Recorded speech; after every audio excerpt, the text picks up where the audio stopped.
NFL players are wild on the field, but when they face arrogant reporters, things get even wilder. Trevon Diggs right now because he had some choice words for a local reporter. From Trevon Diggs, who confronted a reporter over a question about his effort. Took from that, out of that whole play, that's what you took from that. You don't know football. You can't do nothing that I do. You can't go out there and do nothing. To Shedeur Sanders, who called out negativity in real time.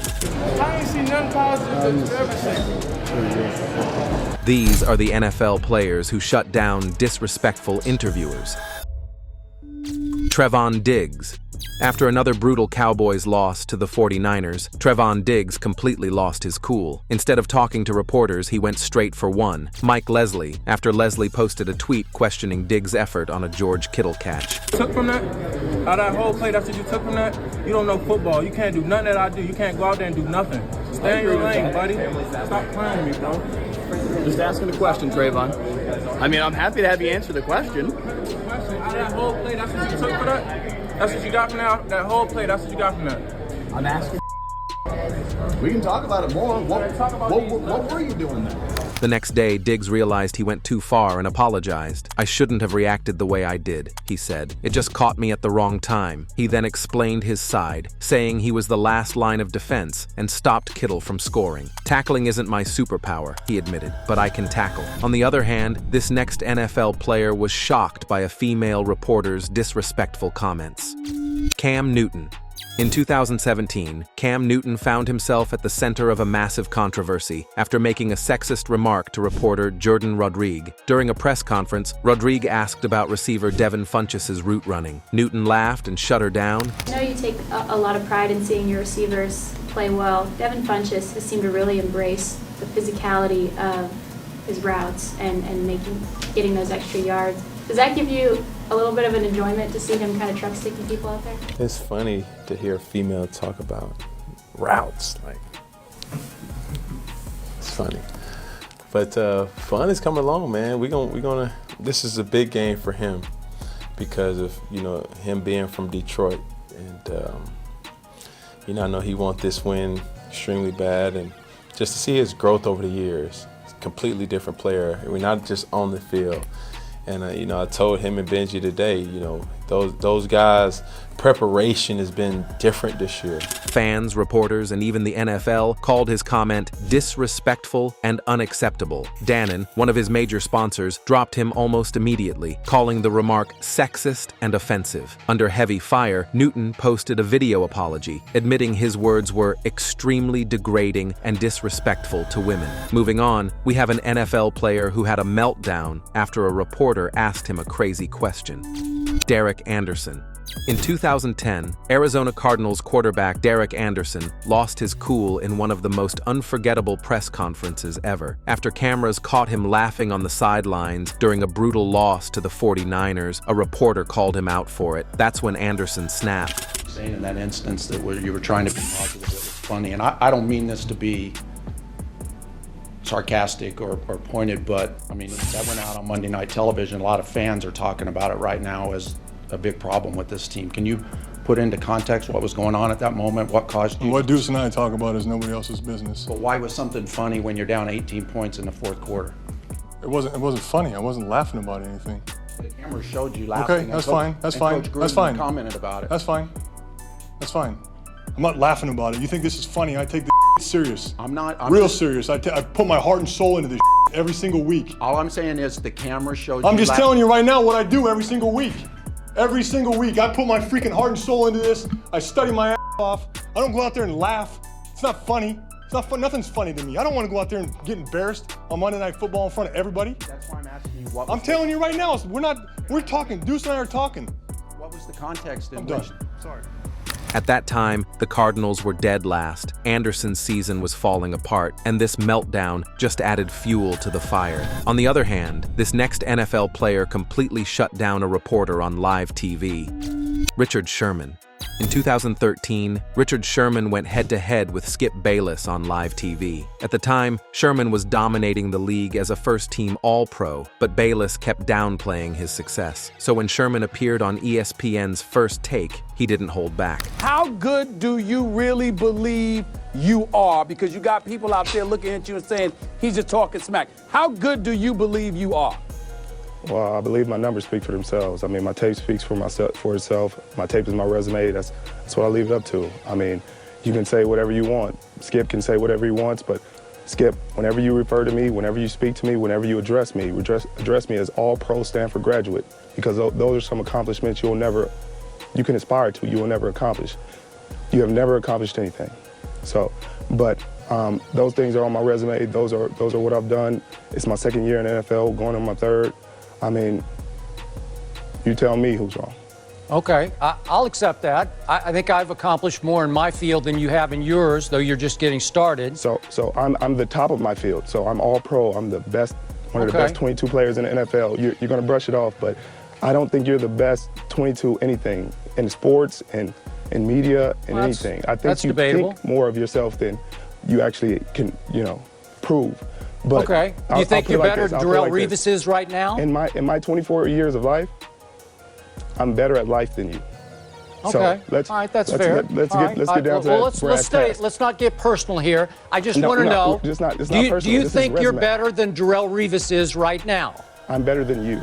The moment went viral instantly. Fans couldn't believe someone had finally stood up to Bayless on his own show. Sherman later admitted he could have handled it better, but it didn't matter. That interview cemented him as one of the boldest, most outspoken players in NFL history. Next, we have an NFL player who completely broke down in front of a reporter, Michael Strawn.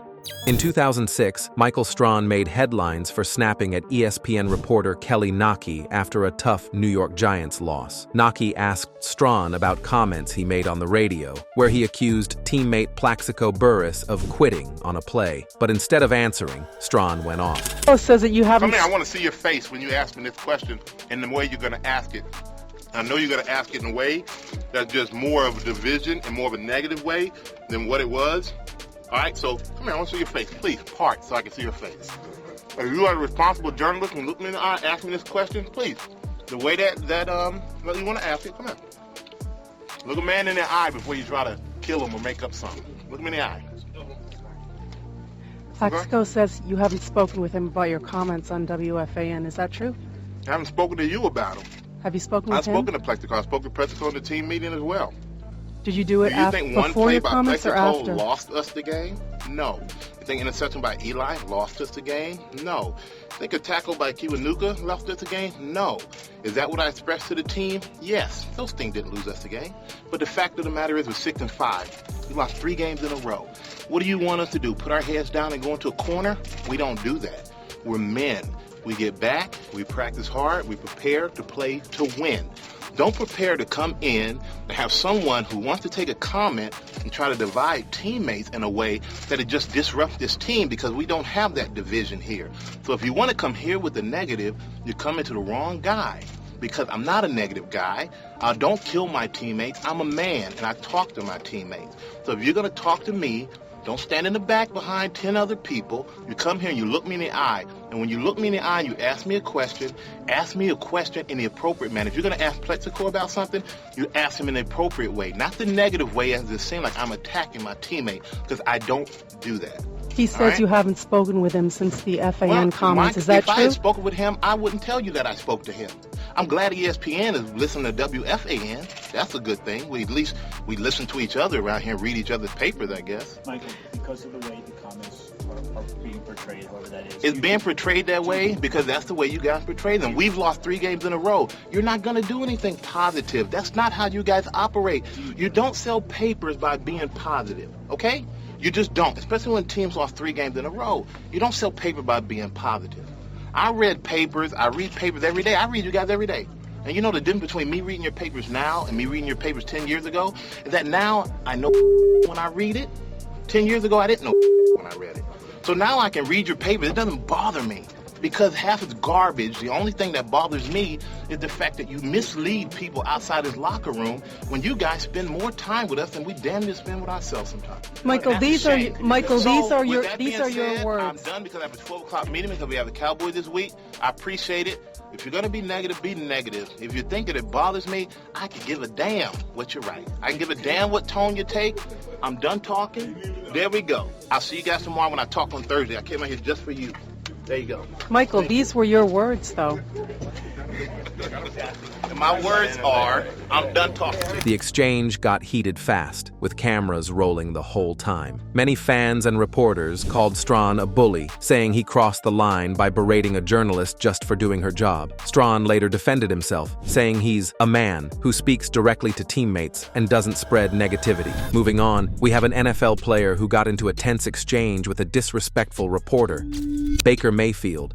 In 2019, Baker Mayfield had enough of the Cleveland media, and it showed. During a press conference, reporter Tony Grossi asked Mayfield about a failed drive in the Browns' loss to the Patriots. Mayfield explained that a penalty had killed the momentum, but when Grossi followed up by asking if he was happy with that drive, things snapped. It seemed like there was a lack of urgency there. There was something going on. There was a penalty, so we were negative yardage. No, but there was a lot of time between snaps. Well, when the penalty happened and we're behind the chains. No, stop saying but. I just told you the clock was running and we had a penalty. You want to give them the ball back? No, you don't play. You don't know it. That's just plain and simple. Was I happy with the drive? No, we didn't score points. It's the dumbest question you could ask. What? Jesus, Tony. Later, Mayfield defended himself on X, saying his sense of urgency is at an all-time high and that he wasn't going to apologize for his competitiveness. On the other side, this next NFL player called out an arrogant reporter, Steve Smith.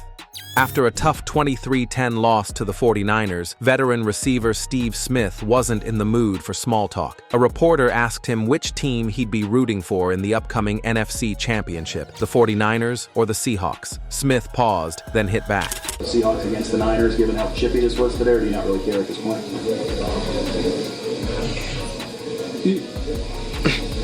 You really want me to fuck you upside down? That was the dumbest question. That's the second dumbest question you asked me. I only cheer for one team. Actually, two teams. My team and my kids' team. Other than that, I can give a bleep. Smith finished with a big grin, leaving the reporter wishing they'd asked something easier. Up next, we have an NFL player who confronted a naive reporter, Shedeur Sanders. After his first NFL preseason game in August 2025, Shedeur Sanders confronted reporter Tony Grossi about his coverage. Sanders questioned why Grossi only wrote negative things about him and had never acknowledged any positives. Tony, I be hoping you got something positive to say about me. You only say negative stuff about me. And I'm like, I ain't do nothing to you. No. I ain't seen nothing positive that you ever said. I just about everything. Come on, Tony.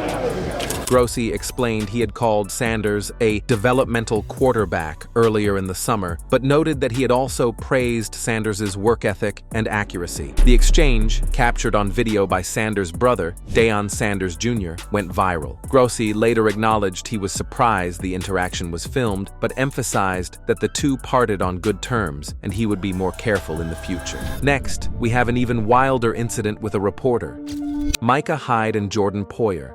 In December 2021, Bills safeties Micah Hyde and Jordan Poyer clashed with reporter Jerry Sullivan after a 14-10 loss to the Patriots. Sullivan asked if the loss, in which the Patriots only passed 3 times, was embarrassing. Hyde and Poyer took offense, calling the question disrespectful and a funny way to force them to criticize their team. Both players stood up and left the press conference.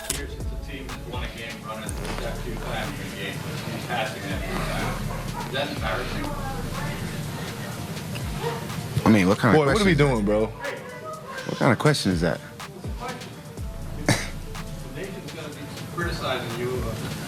All right. I think we keep 7 points. Yeah, 14 14 to 10. Is that the final score? We made stops when we had to. They had one big run. I mean, they got good backs. All right. They kept coming back to a couple runs. I mean, I don't know how you want us to answer that question. That's funny. Well, we'll remember that. I'll remember that. This goes into this respect. It's all about respect. I come here every single week and I answer your questions truthfully, honestly. I appreciate you guys. Don't do that. Don't do that. Hyde later explained that he attends every press conference to answer questions honestly, but respect matters. Sullivan defended his question, suggesting players were using media access during COVID-19 to avoid tough questions, and criticized Hyde's reaction as part of a larger problem with restricted media access. Now, let's take a look at Richard Sherman again, this time in another heated incident involving a reporter who clearly didn't show him the respect he demanded. Richard Sherman, 2. In January 2021, Richard Sherman got into a heated exchange with a reporter over his research on the NFL and its owners. The confrontation focused on Sherman's claims of a conflict of interest involving Commissioner Roger Goodell and Robert Kraft. The reporter challenged Sherman's research, questioning his sources and conclusions. Sherman fired back, insisting his research was accurate and that the reporter was unprepared, asking him to recall specific details like whether Kraft was the first to call Goodell about the Ray Rice situation.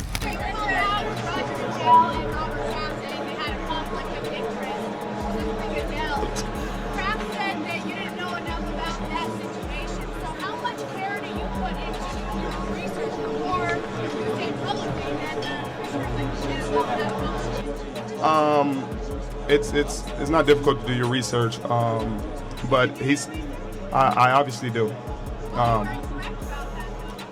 In which way was I incorrect?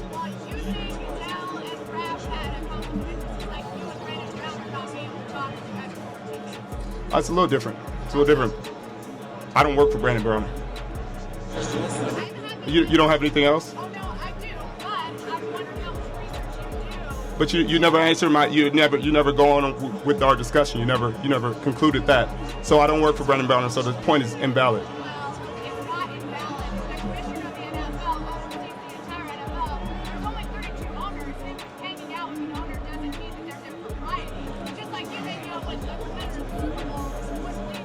I don't work for the competitors. I don't get to impose discipline on the competitors.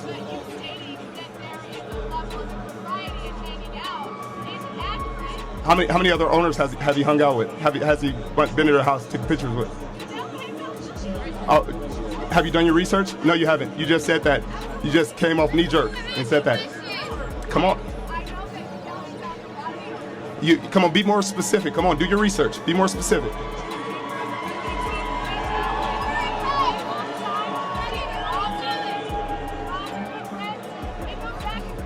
So did all these people defend him in the Ray Rice deal, or was it Robert Kraft? Was it? Come on. Who was the first person to say anything? Who was the first person to call Roger Goodell? Come on, give it to me. Give it to me. You're not doing your research.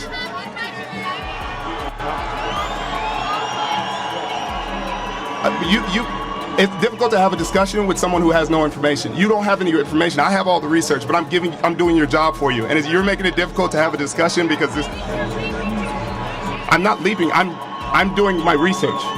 Was he the first person that called Roger Goodell to talk about the Ray Rice situation, or wasn't?